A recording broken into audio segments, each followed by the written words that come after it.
hard and fast. Oh, right. She adjusted her tote bag on her shoulder, pulled her suitcase a little closer. Brandon and I broke up. What the actual hell?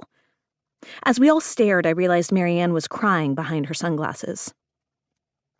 She was trying to hide it with a painted-on smile, but tears slipped out past the gigantic heart-shaped frames that still weren't big enough to hide her heartbreak. Elinor, Edward, and I were frozen in place in front of Marianne, even as our fellow cruisers streamed around us, pushing and shouting to one another.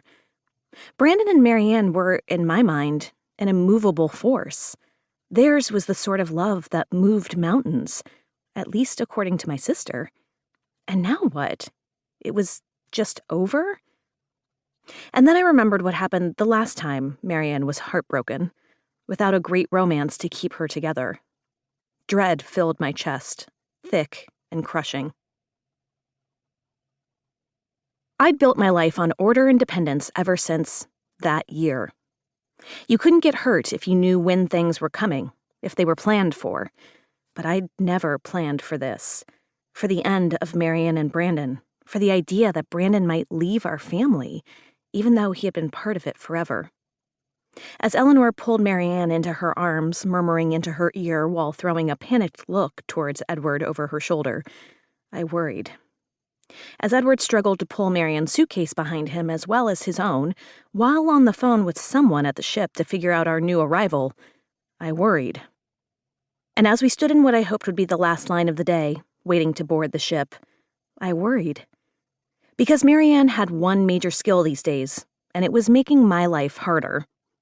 She didn't mean to. I assumed she didn't mean to, anyway. But my sister was a tornado of chaos and energy, an actual hurricane of a human. And I'd been super into that once. When I was younger, and I'd prided myself on being just like Marianne. But then, we'd gotten so badly, terribly hurt, and I'd disappeared into Elinor's shadow, where I'd hoped Marianne couldn't follow me.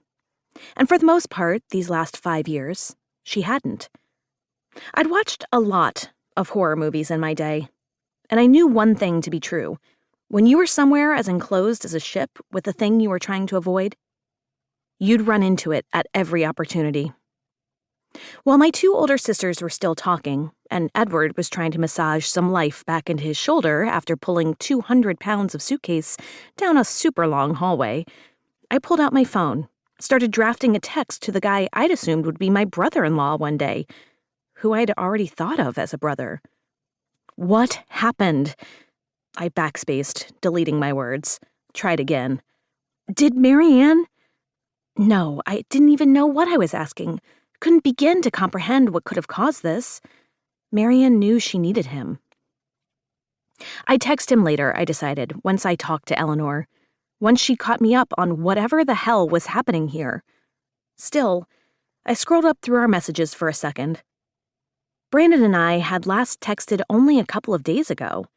Even though Marianne and I didn't talk much between her sporadic visits home, Brandon always kept me up to date on what was going on with their life, sending snapshots of the little herb garden he kept on their balcony and telling me how the different plants were progressing.